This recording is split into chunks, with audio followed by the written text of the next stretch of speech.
All right, welcome to another episode of the DataFist. Wow, How are we doing, guys? my voice sounds really deep compared to every other time. This is another episode of the DataFist Podcast, and at least I am coming off of E3, so I'm tired I'm just extremely tired. And I kind of wish that E3 was only one day now, just so I could only have to get up for one day. So, all right, guys. If you've been keeping up with E3, we got your back, and if you haven't, we slightly have your back. Only ever so slightly. All right, so we're gonna talk about a few things. One of the things that I'm glad wasn't like a huge deal, but still happened in the first place was that this year at E3 there were two main African American males in video games, two black guys. Yeah. As lead, not just like in video games, they were lead characters in video games. Watch Dogs 2 and Mafia 3 have leading black male characters, and for me that was just awesome. We're not going to see him for a while, though. Well, no, that's not true. Actually, Mafia 3 comes out in October, so. Oh, nice, dude. Yeah, so once I'm done with summer session in school, I will not only have Final Fantasy 15, but I will have Mafia 3. And I will hopefully enjoy both of those games. Well, because I remember Mafia 2 kind of exploded. A lot of people really, really, really loved that game, dude. Yeah, it also had random playboys lying around. I mean, you didn't even have to like the game. If you were a porn addict or you just liked 50s anything, that game was for you. I originally picked it up because of shareware, a.k.a. demos. Bring demos back. Yeah. Hashtag bring demos back. Bring demos back. I played it because, honestly, it didn't interest me. Like, the trailer was ballin'.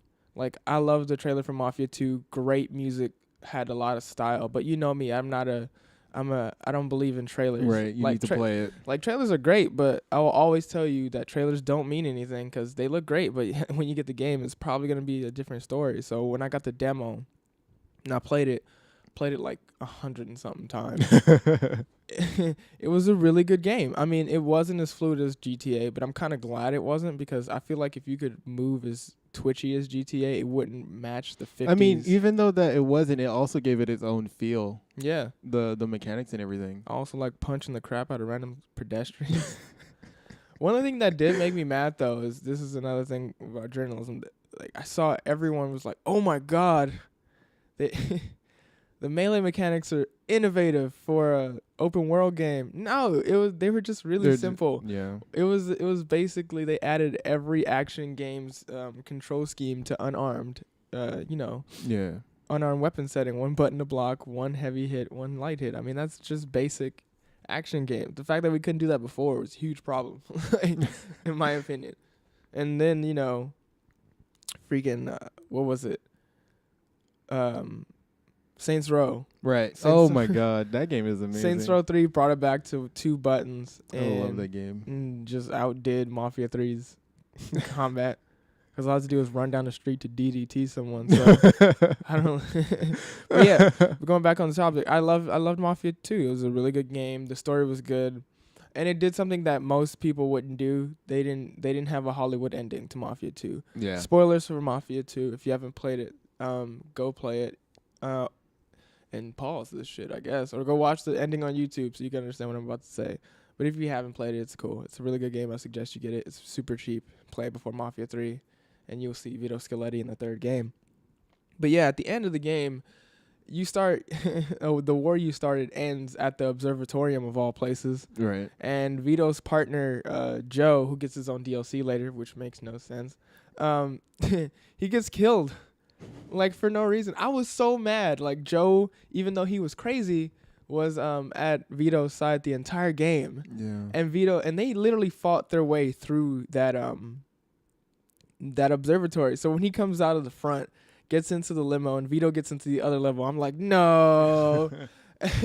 And he's like, every war, and the old guy who was helping Vito, it's like, every war has to have sacrifices. I was so freaking mad.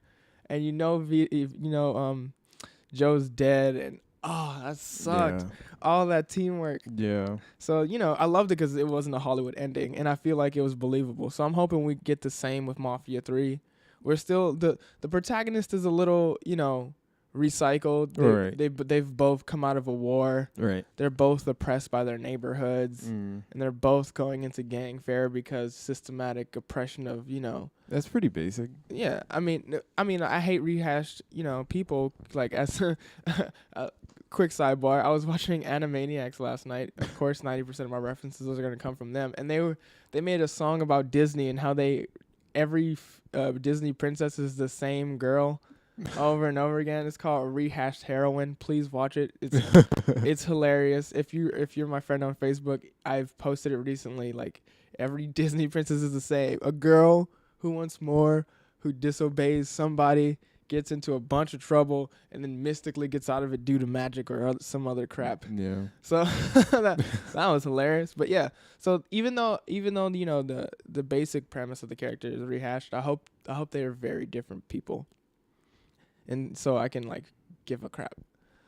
I mean, if they rehashed it, I'm hoping that it's like you said, that they're different people, but of course the premise of it is, I mean, it's mafia. Like, how else do you?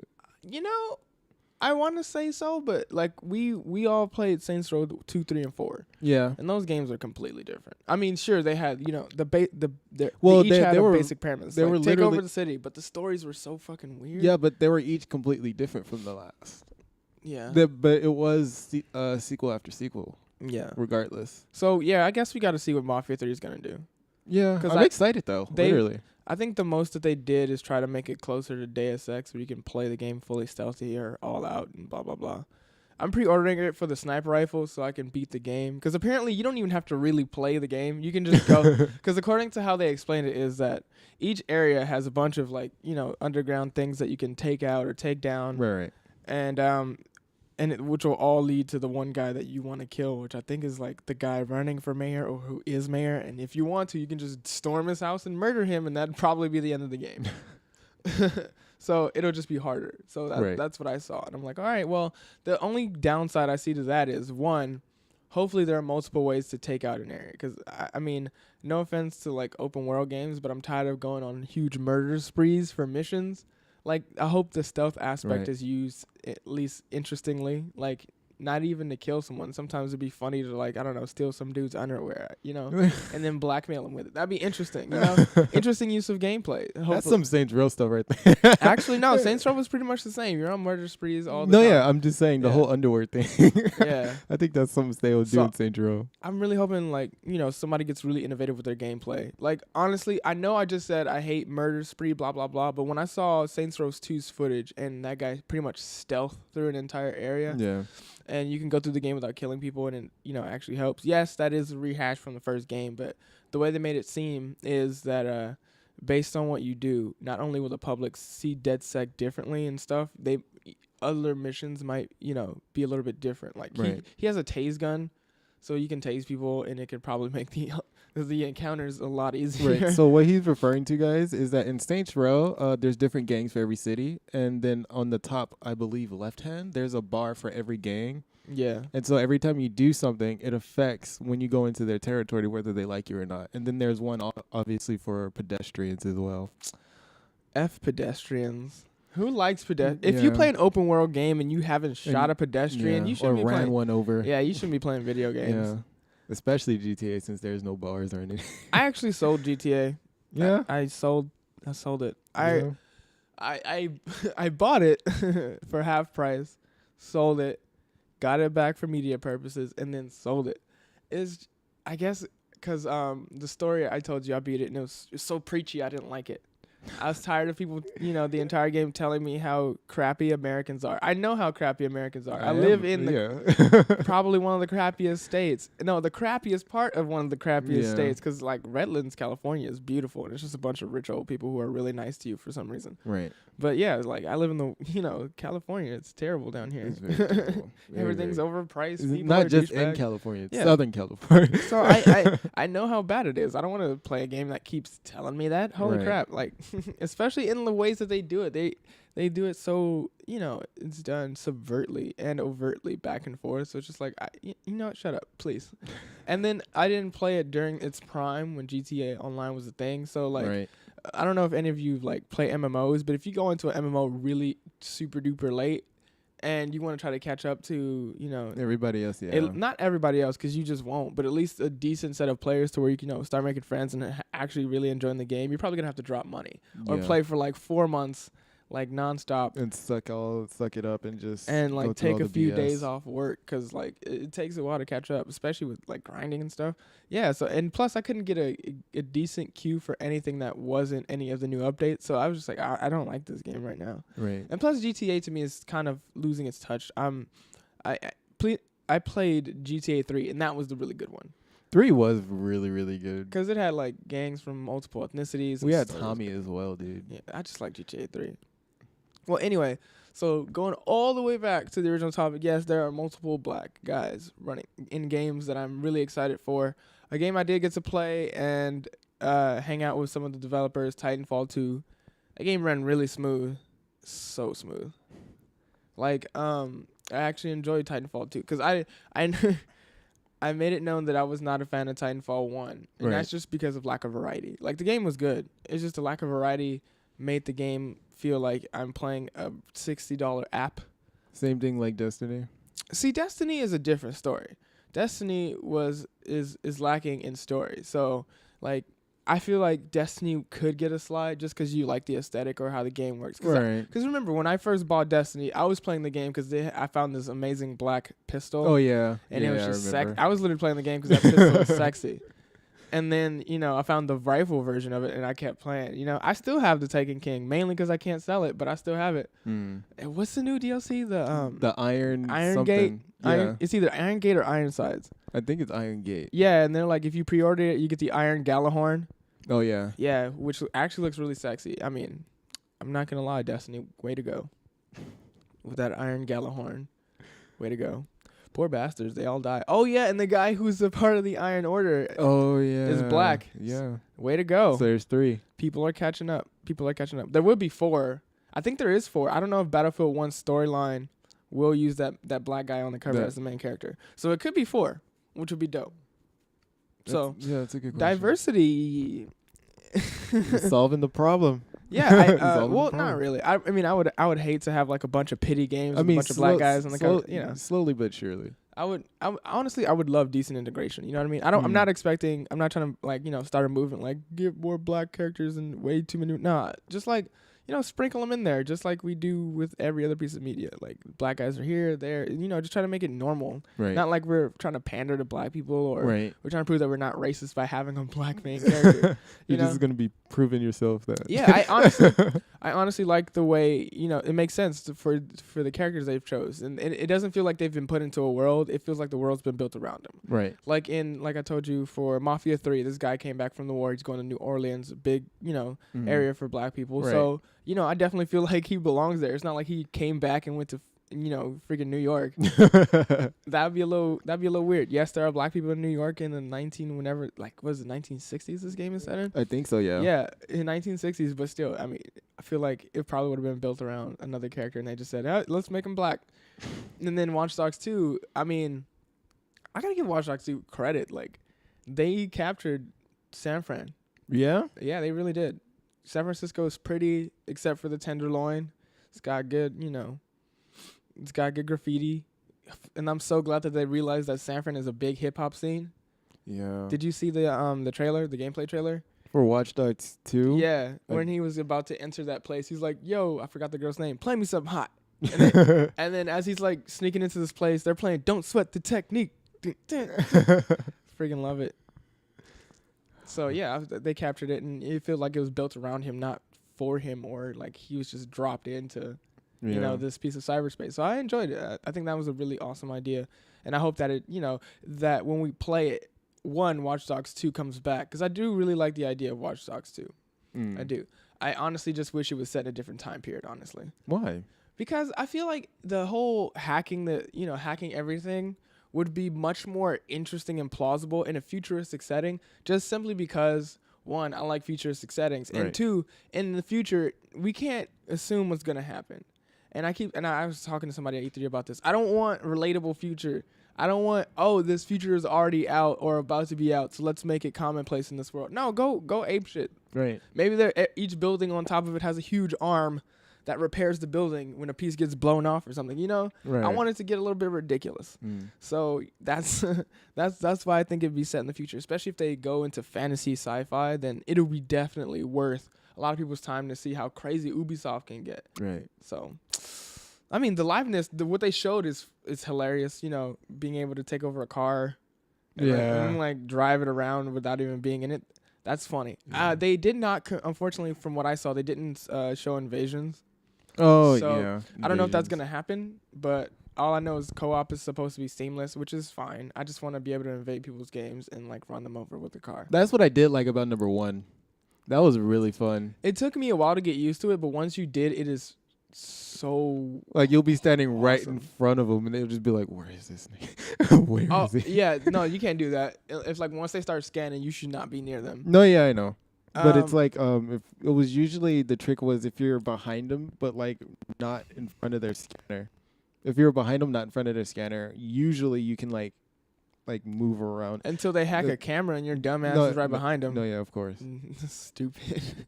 That's a bad plan. I But saw. I just saw this guy do it, but I guess the guy wasn't smart enough to hack a camera. That's bad. When I play Invasions, I go in and once I find the subject, I'm like, okay, cool. I'll make sure we're either in a crowded area or I'm douchey, and I'll like cause a small car crash. Mm-hmm. But like, you know, in-game car crash, like, you know, turning right and then hitting a truck car crash. Right. And then this guy's like, okay, that's just a car crash. So if I cause a few more problems, he won't notice. And then I'll start scanning him, and he'll be like, where is he? One time I scanned a dude, and he started running the other way, and I chased him for 10 minutes because he didn't know where I was, and I guess he didn't want to find me, so I just chased him. And then when I got all my data, I shot him. I love doing that. It's very entertaining. Is there anything that you saw that you were really interested in? Yes. What? Lots of Kingdom Hearts. Yeah, I don't really. Don't Lots care. of Zelda. 2.8 did look interesting though, but it's not coming out to the December, so I'm not gonna acknowledge it until like November. That was I can understand that. That's a very, very, very long time from now. I mean, it's one of the few things coming out this year, which is dope, but I'm just tired of Kingdom Hearts hype. It's been so long. I don't really It has been. do not care.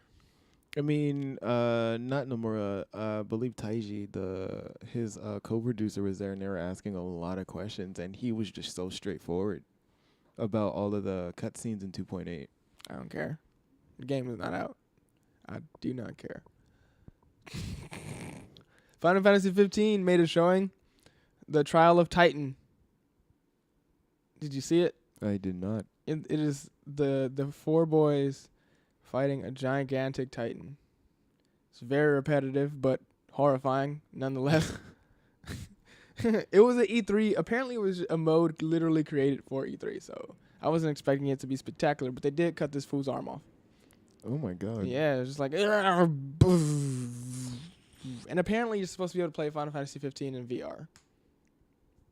Yeah. Ooh, really? Yeah, it's the guy with the gun. I can't remember his name because I don't care. But if you play as him, apparently you can use VR and you have the gun. But it's very awkward because the gun comes out of your right periphery. Mm. So it's just like instead of like in lower front of you. instead of lower left periphery, Mm. lower left center periphery where we're all used to Call of Duty and stuff. Mm. It's like upper right periphery. So you see a gun that's like it's kind of like coming out of your eye. It's That's hilarious. really strange. It's hilarious. I don't care. I just can't wait till September to play it. And apparently the car can fly now. Really? I don't remember when that was revealed, but I saw an interesting trailer where the car pulls wings out of its trunk, and then like jet floaters from its side, its skirt, Mm. and it can fly. And the only reason I'd get the VR is to like literally ogle every character up close. Like, look at the graphics. Oh my God, Noctis's hair. He must use mousse gel or whatever Japanese really expensive hair product there is. That's the only reason for the VR. And apparently they also announced that Resident Evil 7 will be playable in VR. And Resident Evil 7 looks closer to Silent Hill than any of its other games. You might not even get a gun. I don't know. What? Well, you didn't see the trailer? It was called The Kitchen, I think. And this dude's in a really dank house. and not like cool dank, but like dark and overly messed up. Oh house. my gosh. Yeah, and they're using Silent Hill tactics because this guy was coming out of a kitchen, and then there's I guess I want to say because it's Resident Evil. I guess a zombie walked by, like literally walked by the doorway, and as you go out and to try to see if it's there, it's not. So you're probably playing Silent Hill or The Ring, Resident Evil Edition, which I think could be really interesting. I just don't want to play horror games anymore. I don't even watch horror films anymore. It'd be a new take on Resident Evil because we're so used to having guns. Not really. I think yes and no. You're right. I think yes because if there are no guns, then you're fucked. But if there if there are guns, if there are no guns, yeah, you're messed up, and it's kind of like Silent Hill, which would be the new take. But if there are guns, then it's a normal game of Resident Evil, and you just got. I guess I'm assuming you're probably gonna get like 5 bullets. Well, if I'm not mistaken, this will be the first time without guns. Well, I don't know if it won't have guns. We only saw a quick trailer, and then some other junk. And in that trailer, he didn't have a gun? No, it was just a guy being super duper scared for like 10 minutes. There's even a guy in the. This is why I love Sony fans better than any other fan base. They're louder. They're more active. Yeah. The Microsoft people in the Microsoft one were just like, huh. And the people in all the other ones were just like, huh. Exactly. Except one point in the Ubisoft. I want to say Ubisoft. I hope it is Ubisoft or it'd be really embarrassing. But Ubisoft's press conference, they had 2 of their developers come out, like tag team wrestling championships. Oh my god. And they were going down the aisle, and I guess one of the developers found this random dude in the audience with red curly hair, and he like brushed it like you would a little kid in the 50s. Right. And the guy looked up at the developer like he just punched him in the face, like, "Oh my god, what happened?" But yeah, in the Sony press conference when they were doing the kitchen, one guy literally screams out in the audience, and it was so loud you could hear it during the live stream, and everybody laughed at him. It was hilarious. If you don't believe me, just go watch the PlayStation one and go to the kitchen trailer. You hear one guy go, "I hated the kitchen," and that same guy screamed when the zombie walked across the doorway. Douche. I think the worst game to play in VR would be what's that horror game that was set in the insane asylum? That was like big on PS4 when it first came out. Is it PT? No, it's not PT. That's the demo. No, the thing I'm talking about is Outlast. Outlast, yeah. Outlast. So I think that's the worst game to play in VR. Not in terms of the game being bad, but like you might die. I think heart attack. I think PT would be a lot worse. PT doesn't exist anymore, so it doesn't matter. That is true. It does not matter. Kojima was like, Death Stranding. So there's already so much crap on Death Stranding. Yeah. Here's my thing. Norman Reedus' butt. That is it. But if we're talking about, like, what I would assume, basically, based on what we saw, which will most likely be wrong, is Norman Reedus is a transgender who had a C-section and the baby died. Right. That's the only thing I got. Because there's a C-section scar, dead baby, and Norman Reedus has a C-section scar. So, and then you can see his butt. His digital butt. I like how I was trying to make fun of the Sony press conference by typing in Norman Reedus' digital butt. And, like, no one had the screen cap of his butt. Like, wow. We are a terrible fan base. I know I can't believe I'm saying this. I actually want another action game from Kojima. Really? Yeah. You want something new? Well, Death Stranding is new, but I want an action game. I'm not a fan of horror. So, I'm a little disappointed because I'm not going to play Death Stranding. I'm going to probably watch all the cutscenes and skip through things that, are supposed to scare me. Unless they're, like, really important. But I'd rather, I was hoping because, like, his logo is so dope. Like, give me an action game, please. I don't care what it is. Just give me an action game. Another thing at E3, we just got confirmed from Sony a new Crash Bandicoot remake. Oh no, they're remastering Crash 1 and 2 and Warped. And Warped, yeah. So that's not. They said remaster, so I don't know what they're gonna. For people who don't know, there's reboot, remaster, and there's a third one. Reboot, remaster. There's one more, but one of them is where you just make the graphics prettier, which is Oh yeah, remaster. Remaster is where you just makes the graphics prettier, Right. and a reboot is where you start the entire series all over again.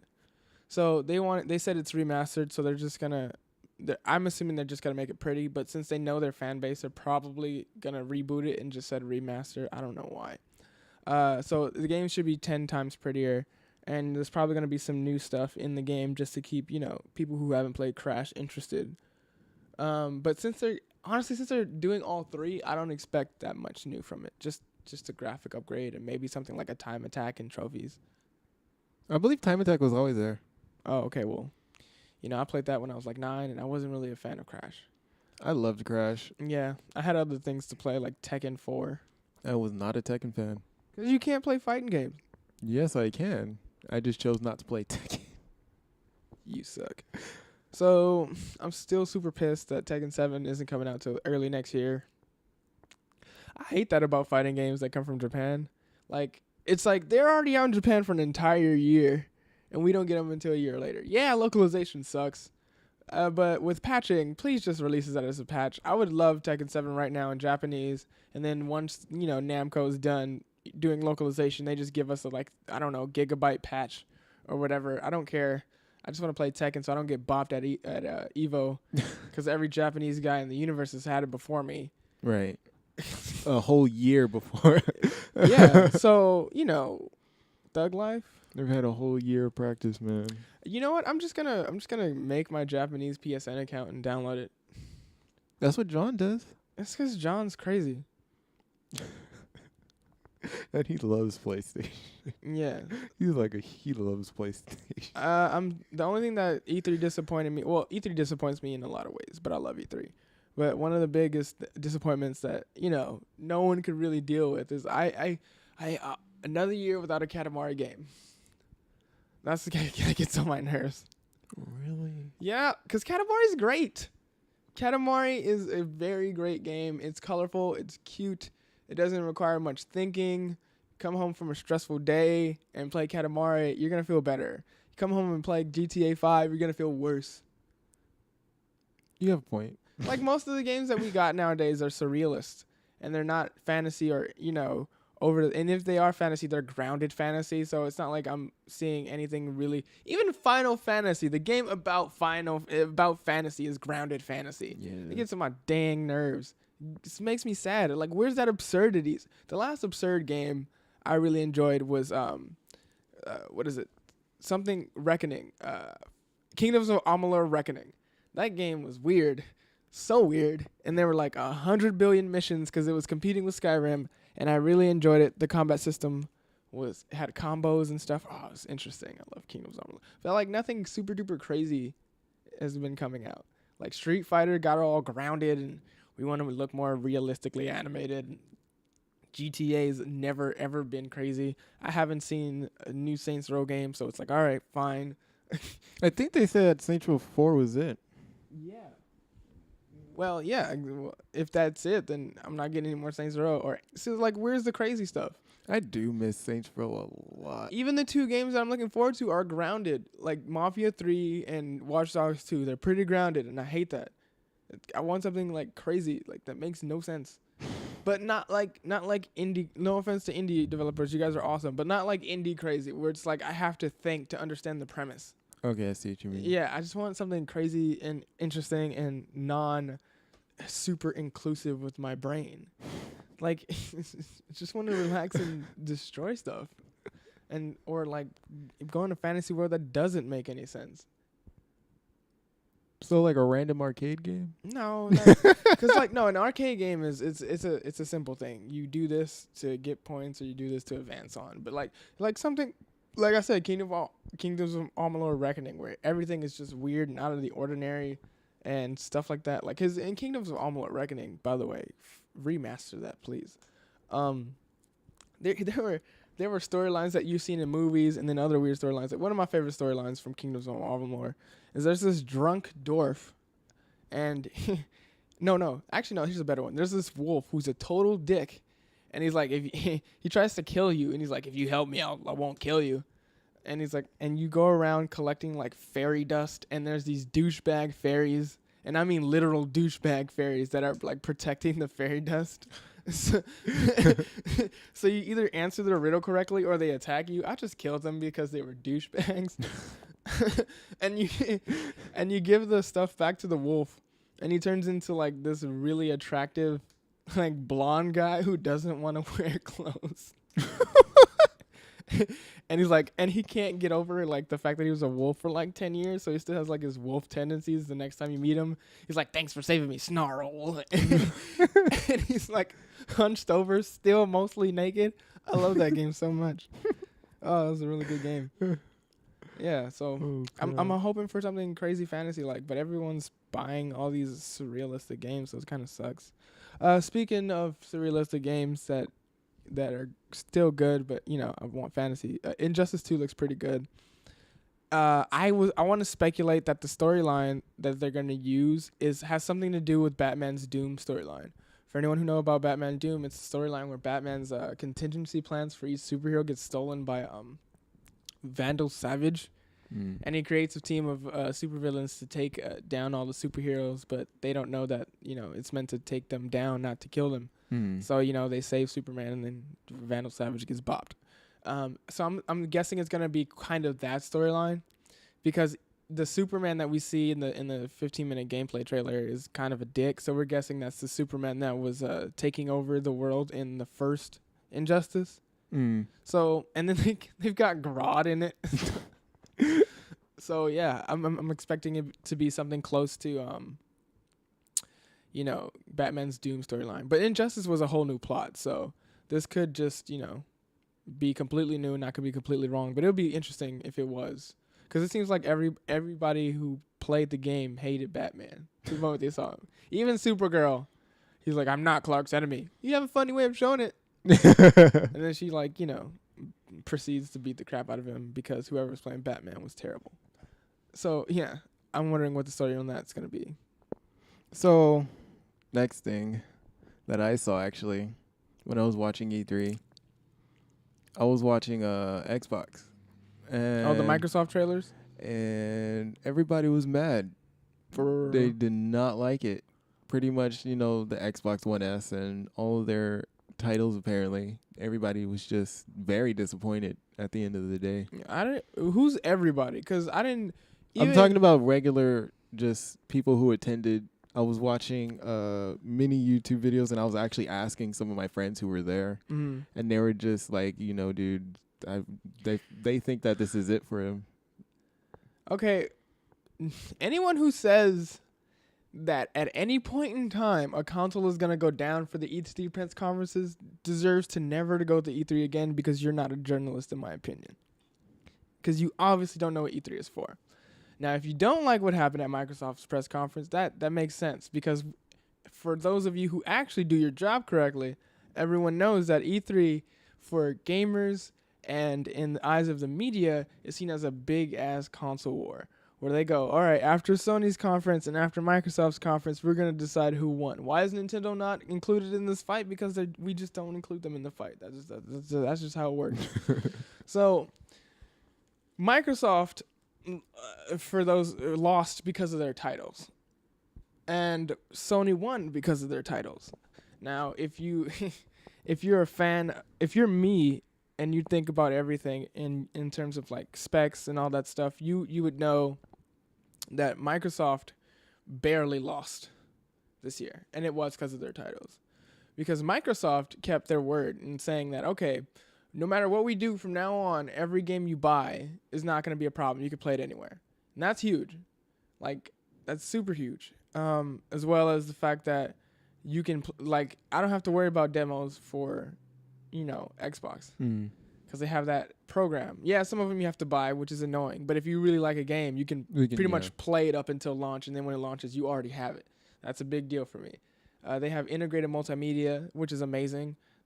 Their new S looks better. Their controllers, being able to make a custom one, that seems pretty dope. And they have great support for online. And even though most of it's filled with 14-year-olds that hate you, whatever, at least they're keeping their word. So they literally did only lose because of their titles. Like, that's it. And this does not mark the end of Microsoft. Because, honestly, for those of you who do your job, you know Microsoft makes computers. So if they wanted to, they can bankroll computers for a while and then put some of that money into the Xbox program, which they've done before. So Microsoft's not going anywhere. So if you say that, stop going to E3.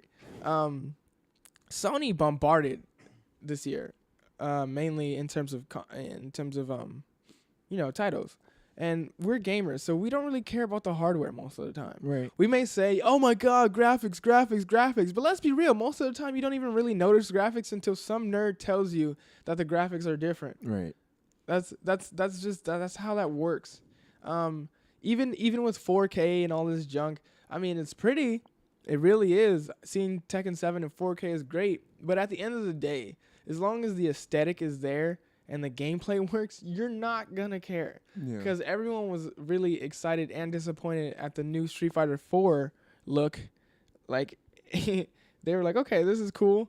But if you really noticed, it was kind of weird to look at. It really was. No, yeah. I always had that about it. But it's an aesthetic that they stuck to, so you got used to it and you played it anyway. And two of the best games I've ever played are Binary Domain and Alpha Protocol. Their graphics were not amazing, but they were sound. And the gameplay was awesome, and that's what made the game. The gameplay and the story. So if you're over here hounding about graphics, you should also, really think about some of the games that you really enjoy and see if they were graphical masterpieces, because I'm pretty sure they weren't. I know Dark Souls isn't. No, yeah. You're over here saying Dark Souls is graphically genius. You obviously either have a terrible TV and you think that that's amazing, or you don't know how graphics work. We don't care. Most gamers don't care about hardware. Right. They really don't. They'll act like they care about hardware. Media outlets will have to, act like they care about hardware, because there's that 1% of nerd who sits on their computer trying to compare which console is literally more powerful. Right. Even though, let's be real, after the console launches, no one cares. We only care about titles. We're gamers, not engineers. Right. So yeah, Sony won because of their title lineup, but Microsoft easily could have won with basic hardware and support, especially with their new programs coming out. Being able to go anywhere with your game, play it on your Windows 10, which is, by the way, not the best thing ever. That's pretty awesome. So Microsoft barely lost. Who knows what they're gonna do, in the coming year? So you never know. But like I said, to anyone who's doing this overblown journalism, chill out or quit. It's not cool. It's terrible. I don't respect you. Like, I see a lot of journalists out here, and to people up and coming, great. Do what you do, but don't try to make these clickbait overblown posts to get where you want to be. It's not cool. I mean, it's not cool, but it gets the job done.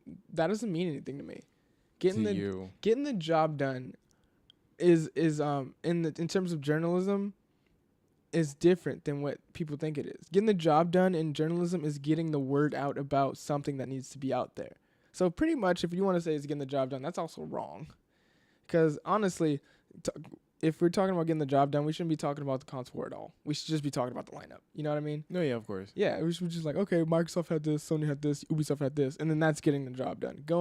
Microsoft is going to go out of business because they don't have great titles. That's not journalism. That's daytime television. That's daytime television with a little bit of slander. Yeah, it's terrible. Anyway, let's get back to the games, because I don't want to sit here beefing on stupid journalists all day. I did see some stuff that I cannot wait to get my hands on. I'm still waiting for Horizon. Right. They had two of the robots there. They did? Yes. Oh my God. My friend saw one of the robots, and I wanted to tell her to say corrupt to it, because it's the guy inside is programmed to freak out every time he hears the word corrupt. And there was a group of girls that came to see him, and they started screaming super loud. It was awesome. The best thing ever. It had a crap load of moving parts. I cannot wait for Horizon, dude. I can't wait for Horizon because it has a female lead who doesn't look annoying. That is very true. And she's actually really attractive. Oh, God, yeah. She is so attractive. That red hair and the muscles. Ooh, God dang it. Wow. Mm. Oh, my God. Taking me back to the days of Xena, but a prettier Xena. I don't think Xena has red hair. She doesn't. She does not have red hair. Xena has black hair. And that's why the girl from Horizon wins. One thing have you noticed this? I don't know what happened, but last year when we saw most of these games, they're like coming in 2016, and we seen them this year, and they're like coming in 2017. What's with the huge pushback? Is it because of the? I don't know if it's because of the high. If they want everything to be ready for the VR or the PlayStation Scorpion, I don't know. I'm guessing because remember, we have Xbox S, PlayStation now, it's Neo. We have the NX, so they're probably just adjusting it to that. That's what I think. Because if that's what the pushback is for, honestly, I say they just re-release it because they still have it in heart. They still have it, all of their program inside of their development kits. So if the game's finished, release it, make that money, and then for people who buy the Scorpion or the VR version of the game, then they do a cross-buy program where Injustice. If you bought Injustice for PS3 and you bought a PS4 and you wanted Injustice, they gave you a coupon where when Injustice came out for PS4, it was only $10. So I would love to see that. Like, okay, I bought. That's what Warframe did. If you had it on PC, you were actually able to just transfer your data over. Well, yeah, I would like something like that because honestly, it would save me a lot of time and money. Yeah, because let's be real. I know you guys will need to make money, especially as much as you spend on these video games. So like paying $10, maybe $12 to upgrade to a console that I spent probably $600, $400 to $600 on. Yeah, right. I'm gonna want to make that game and that I already have cheap. The game itself, so extra. Yeah, dude, I'm only gonna pay $10 for that upgrade. So make it so. But like I said, Xbox people don't have to worry about that because Xbox supports their compatibility across all devices, which is Sony. I wish they would do. I do too. But remember, there's some games that are specifically for Vita and stuff like that. No. That's not the problem. It's because making anything for a Sony console is ridiculous. Like something about making a game for the Sony platform is just horrifying. Even though it's supposed to be the simpler platform. Like Microsoft makes it easy because you pretty much already made the game for PC. So Xbox is a giant weirdly configured PC, so you just convert. I'm not sure how it works because I'm not even gonna act like it. I mean, I've worked in games, but I've never had to convert a game over to a console before. But I'm pretty sure it's just button conversions with calibrations, right? In terms of like the graphical speed and how the game is supposed to look. But Sony, it seems, they have like button conversions, graphical conversions, then they have all these other integrated Sony things that you have to worry about. I like how you just Sony thing. Cause there are Sony things that you have to worry about. There's like I know for those of you who don't know, I've been making games since I was like 14 in RPG Maker, and that's not impressive to a lot of you who've been making indie games for your entire lives. But whatever, we gotta start somewhere. I converted RPG Maker game that I made into a standalone EXE, which yes, RPG Maker does do, but like you want to do it yourself because you can tweak the game a lot more with C++ coding and stuff like that if you want to. And I was trying to convert it, and I was like, oh my god, this sucks. Oh my god, it sucked so much. Because especially since RPG Maker, not the newest one, the older one had layering, so you could layer trees and stuff, and when you walk through like a forest, you could have the trees kind of slide for different upward angles because like I was doing top down. Right. So the trees would like slide depending on where you are on the map to make the map look kind of dynamic. Right. And the frame rate conversion for that from the self-contained RPG Maker EXE to a straight up EXE made with C++ and Ruby 2, which is what RPG Maker made, was freaking horrifying. So yeah, Sony things. I don't know what they require for a game to be made, but yeah, it was just pretty horrifying. What else? What else was really good at E3? There was so much stuff. I think I was pretty grounded at E3. I was more worried about Ubisoft's Watch Dogs 2, Mafia 3, Tekken 7. I had the games I wanted to see already, so I guess I just kind of chilled. I did enjoy Titanfall 2, something I didn't expect to be really good. It's awesome. I did play Battlefield 1. That game was hard. I suck at Battlefield. Yeah, so, I tried. I couldn't do it either. I'm not good at Battlefield, but the game was good. The game was very immersive. I just couldn't do it. What? Battlefield. Do you not like it, or are you bad at it? I'm just really bad. I did like it. Yeah, I'm bad at it, but it's a really good game. I just, suck. I want them to do a futuristic Battlefield, though. I hear there was already one, but I want them to do another one. Because I want to do orbital strikes and call in mechs and war machines and the Decepticons. whatever they're calling themselves nowadays. But yeah, Battlefield 1 is great in terms of gameplay. I just suck at it. I really do. The only thing that there is some stuff that made me mad, and I guess this is I think they're way too true to the guns. Because I was using a side loader machine gun, and for those of you who don't know, the Great War had great, innovations in technology, but God, those guns were inaccurate. Yeah. They were so inaccurate. They were the most I literally had my gun pointed at a guy for like 5 seconds, and I fired about 30 rounds, and he was alive. I was so mad. I was like, really, dude? Are you serious? All right, you know what? I would just get into a plane and shoot at stuff. I don't even care if I hit anything. This is great. This is so much fun. I don't even care if I get a kill. I'm just going to rain down bullets. So, yeah. That's how I play. Is there anything else you were interested in? I know you said Kingdom Hearts and something else. Zelda. There was a freaking stampede to play that game. Yeah, and it was actually it's not revolutionary, but for its title, it's revolutionary. Actually. Whatever. I mean, the thing about Zelda for me is I know everyone loves it and it's got its fan base. It obviously deserves it. That game has survived and helped revive Nintendo. But for me, it's Skyrim Light. I have not played Skyrim. It's just open world nonsense where there's just like things to do everywhere, but not as dense as Skyrim. I believe there's only 2, which would be actually 3. Twilight Princess was like that. Wind Waker was most definitely like that. Yeah, it's a very minimalist game, and I guess that's what turns me off. But I can understand why people like it. It's very beautiful, and it's got its lore. You got to really just pay attention to it to get into Zelda. Especially how they do it now. Like, holy crap, dude, so much. Yeah, I haven't really been paying attention to Zelda. Sorry, guys. I'll try to get you some good Zelda news. But I'm not a fan of Zelda. So don't expect me to be like all up on Zelda news for you. But I will try to get you some Zelda stuff. I'll probably have to do it. Yeah, I'm just not a fan. I've never been a fan of Link. I will say it is weirdly addicting because the first Zelda game I played was in high school. Right. And it was a Game Boy SP Zelda game. Was it 4 Swords or Minish Cap? I don't care. I just know that I played it for a while. I got into it, and then I got another game, so I never picked it up again. And I was like, it was a nice run while it lasted. I got halfway through it, and then I stopped playing it. I was saving his grandpa or something. You were probably playing Minish Cap. Yeah, it was most likely Minish Cap. Yeah, and I didn't finish it because there were other games, like that came out, and I was really interested in them. Pokemon Emerald? Hell no. It's called Mega Man Battle Network 5. I did not play any of those. I did. Battle Network is a great game series for me. Just because in middle school, that's all we played. It's like we built ridiculous decks of chips and betted candy and lunch. And beat the crap out of each other. And then you had those douchebags who played the game so much they somehow got the Bass outfit. Right. And was just like machine gun with this freaking douchebags. Oh my gosh. Yeah. Man. And then like at E3, I know what was something that was really strange for me is there's so much there, but they only talk about so little.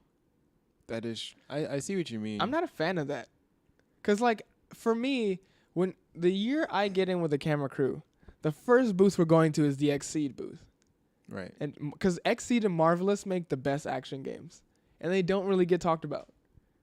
Senran Kagura, I don't care what you say. Senran Kagura is a very good game. That is a very competent fighting game. I love Senran Kagura. Senran Kagura is hilarious. And then there's the other game with the cowgirls and the vampires. Oni something. Oh, that game is boss too. It's no Bayonetta, but it's pretty close. Senran Kagura, man. I'm actually a little sad too. I was hoping that Platinum would show off some of the games they're working on. Right. I know they're working on Nier 2. Yeah. And I was hoping to see that, but I didn't. Well, what did we get instead? Scalebound? Is that what it's called? Yeah, it's called Scalebound. I like the gameplay. I'm just not a fan of the protagonist.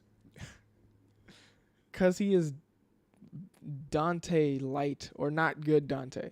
And I hate to say it, because I did hear it from somebody else, like, oh, he's a Dante wannabe. And I'm like, you guys are just being dicks as usual. Right. And then I saw him, and I was like, wow, I'm not impressed by this protagonist. Because it's been done before, and 2, it's been done better. Right. So I was a little sad, but I did enjoy the fact that like when the other characters came in to fight that one monster, the other versions of him, I guess, online multiplayer, they all had a bunch of different weapons. So shield and sword, bow, great sword, and another weapon. I didn't see the fourth guy. I'm pretty sure he got bopped, but whatever. It was fun to watch. So I'm hoping Scalebound doesn't suck. I'm probably just not going to pay attention to the main character. It's actually happened before, and on the Xbox side, what was the game where you can glide everywhere, and it was really crazy, and you get points for killing zombies, and it was over the top. What? Yeah, there's this over the top zombie killing game, and you got points and stuff, but the main character was a total douche.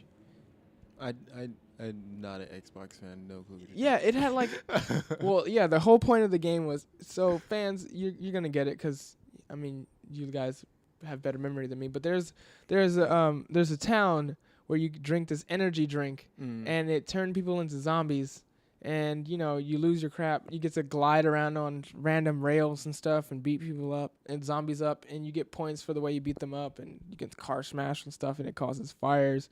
There's factions and everything. I forgot what it's called, but it's one of the over the top fantasy games I wish would have shown up this year, but it didn't. Too bad, but but the main character was a total douche nozzle. So it was really hard to get into it. He's such an a-hole. Oh my god. Yeah, and I think the only protagonists that are a-holes that'll ever work will always be Dante and Virgil. They're that kind of. But Dante was kind of understandable. He's like a mortal dude, so like he's just seen a lot. I mean, come on. If you were immortal and you've seen your share of things, you're telling me you wouldn't even a little bit become like him. I just liked him because he was a positive dude. No, he was. Like, Trish kept stealing money from him. Lady shot him in the face with how many rockets? Like, the girl in 2 was a sarcastic, terrible person to hang out with. But, and then in the first game, he was basically fighting his dad. Yeah, I think you need to be a comedian unless you want to go insane for the entire series. And then, they had Guy Love and Devil May Cry 4. Yeah. I like how mad he was that Nero looked like him. That was awesome, because I don't like Nero. I don't think anybody does, kind of. Because I feel like everyone knows that Nero was supposed to be like this test subject to see if, like, they can make Dante retire and then Nero take over. Right. That's what they were trying to do, which was made very evident by DMC, which was a good game, but I didn't like that version of Dante. Only girls like that version. Because girls like... and I bet you the girls who do like that version know who Kellen Quinn is. Yeah, probably. Sleeping with Sirens. Yeah. Kellen Quinn, the band. So, all in all, E3 this year was good. I'm proud of the diversity in the games. So, shout outs to EA and Ubisoft. I really hope that next year people start going to the smaller booths to pick up some of the games that are happening that aren't AAA, because some of them are really good. Right. Not some. A lot of them are really good. Like, there was no Persona 5 coverage. That blows my mind. I was actually gonna bring that up too. They're like, they didn't say anything about it. Yeah, that blows my mind. I got to play it. It was great. You're gonna love Persona 5. I don't know what's up with the release date though. It's supposed to already be out, but whatever. Pushbacks. Pushbacks, man. So yeah, E3 this year was great. Obviously, because it's E3. The media for it was great. It was covered by GameSpot. They did a lot, dude. Well, actually, most of the things that I saw was from GameSpot. Well, because they were the guys running. Have you noticed each year they have a specific group of people cover it? Right. Like one year was like, for several years it was G4. G4 covered it, and then years after that it was IGN, and then now it's GameSpot's turn or whatever. So GameSpot covered it this year. They did their job. So so it was good. I want there to be more coverage for things that aren't AAA, just because that's literally the point of E3. Right. It's to get coverage for the games that are coming out, for stakeholders, stockholders, people who want to play games, blah, blah, blah, especially people at home. So I'd love them to kind of get off the AAA bandwagon and show up for smaller stuff, just because, there is more than one hall full of video games. And then there were AAA games that didn't even get covered, like Tekken 7. Like, come on. So I'm hoping that changes next year media-wise, but that's always up to the media community. I did enjoy E3. I got to meet Adam Sessler, the head of Machinima's talent agency, Filipino champ. Good luck at Evo. So yeah, it was a good year. I hope that people who want to make it. We did meet 2 of the people who got free tickets and they enjoyed themselves. So E3 was good this year. Media was good this year. I just, I have my own personal opinions on it. So all in all, it was a good 3 days. I'm just tired and hope next year that it won't be so tiring and I get something really crazy. So that is E3. You got any thoughts on E3? I'm hoping that, because not a lot, but some games were really, really hyped up before E3. Mm-hmm. And then, like you said, we just didn't see it.